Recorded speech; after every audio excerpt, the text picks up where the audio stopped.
On connaît le Insurance Industry Competition Fund qui est créé en 2016 dans le cadre d'un hit and run. On connaît avant qu'une victime d'un hit and run particulier qu'un recours.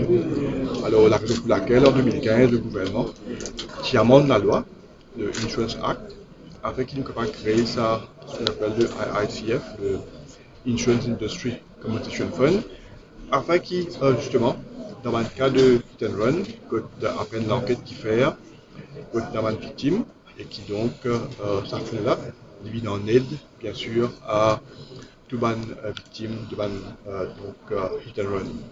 Alors, on va dire où, depuis 2016, quand ça commence opérationnel, le comité de direction fait une traite autour de 74 cas, et de ces 74 cas, il y a 64 cas qui fait trouver comme étant un cas genuine.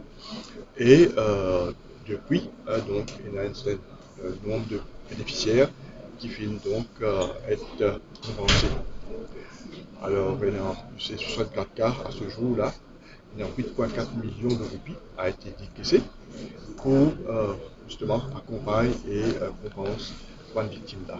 Vous avez dire que c'est un soulagement qui m'a apporté. Bien souvent, dans n'importe quel accident qu'on connaît, il y a un traumatisme extraordinaire, des fois lié à vie, ou marqué par ça. Et maintenant, quand on fait l'accident, et quand même connaît c'est là qui fait une cause d'accident-là, et vous prenez aucun recours, et pour un genre de compensation, il est encore plus compliqué. Alors, nous pensons aujourd'hui avec ce fonds-là, il permet justement un certain recours financier et donc il permet à ce qui justement une victime capable d'un genre de soulagement. Il ne va jamais compense totalement quand il y a une perte de vie surtout, mais quand même la famille y est quelque part accompagnée avec certaines dépenses qu'il a besoin de faire.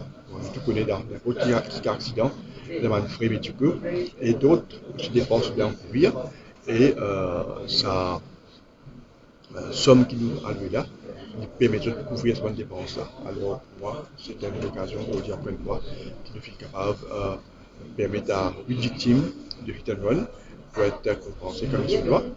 Et moi, j'espérais qu'on me dise ça pour un soulagement. C'est-à-dire nous fait l'occasion d'écouter un témoignage qui est assez, pour dire, dur quand on écoute un cas pareil. Et même on va croire nous pas complètement soulagé, mais ne serait-ce qu'une part en partie.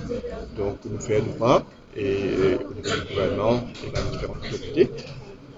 Mais aussi, ce qu'il nous continue à faire, c'est sensibiliser la population, les usagers de la route, les chauffeurs surtout, qui sont responsables, observent bien le code de la route, observent les vitesses demandées, et comme ça, nous sommes capables de trouver une baisse du nombre d'accidents. Et déjà, on peut dire, de par la campagne qui fait mener ces derniers temps, nous faisons trouver une baisse dans le nombre d'accidents par rapport à 2020.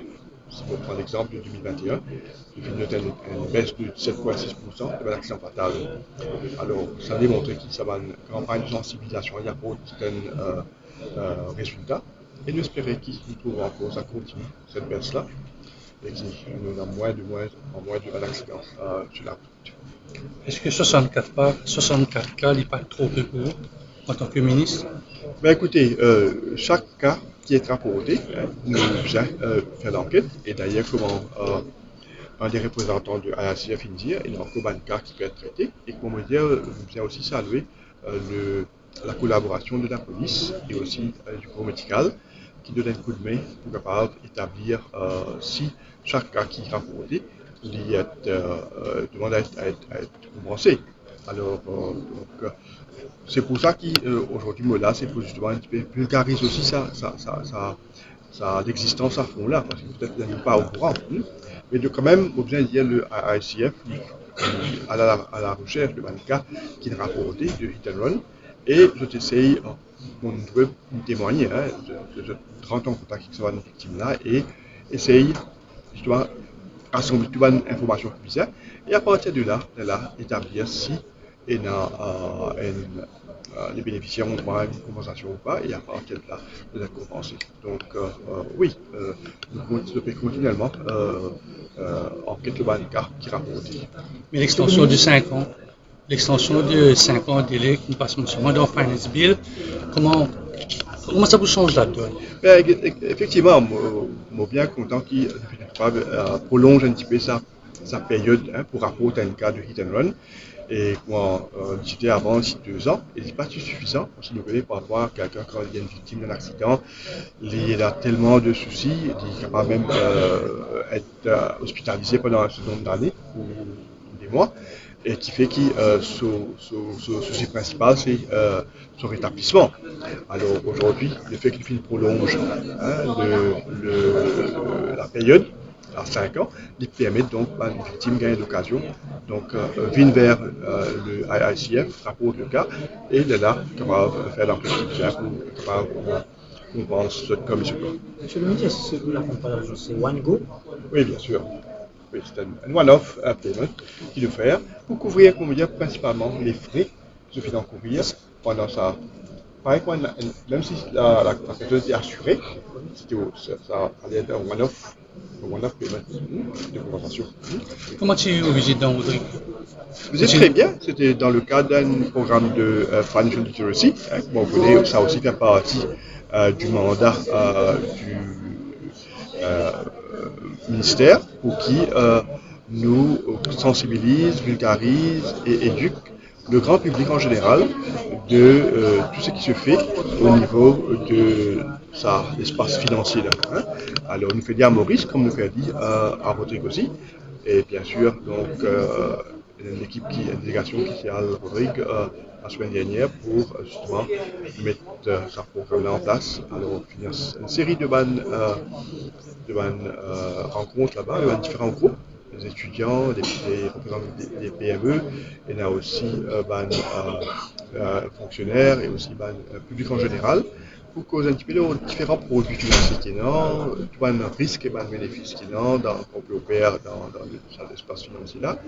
Et aussi nous, Maurice, le ministère et toute autorité concernée qui donnent comme projet et vision pour ce secteur développe davantage. Donc oui, c'est un bon exercice de communication, d'éducation et de sensibilisation auprès du grand public rodriguais.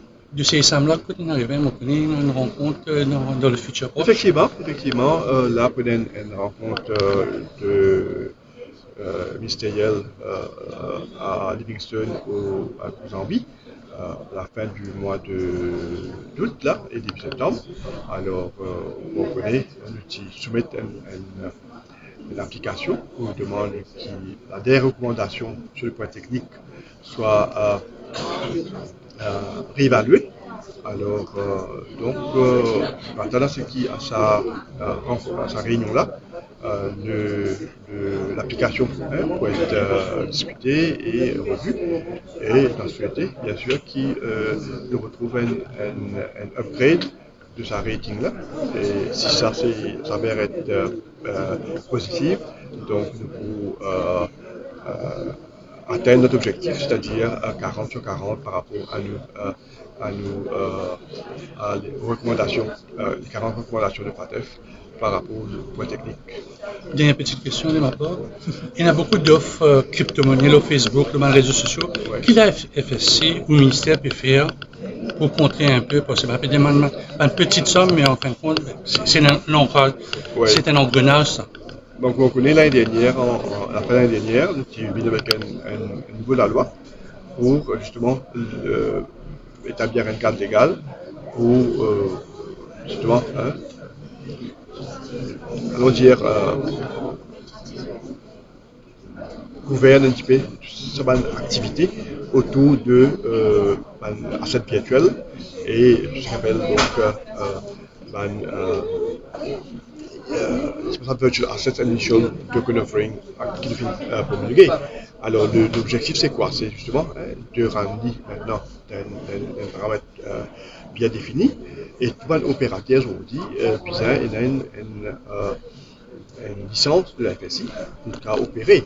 Et donc c'est pour ça, on trouve une série aussi de programmes de sensibilisation qui viennent démarrer de là pour que le grand public au courant maintenant, on va capable faire dealing ou opération avec n'importe qui, hein, et tout qui peut opérer avant, parce que c'est pas dans un cadre légal avant. Donc nous faisons faire un appel pour qu'ils soient maintenant mettent en règle avec la FSI, qu'elles ont licence appropriée, et nous finir aussi s'il y a un cas qui peut continuer à opérer et qui ne sont pas réglementés, il y a une sanction qui est là, prévue dans la loi, ou qui ne voit plus que les sanctions comme il se doit.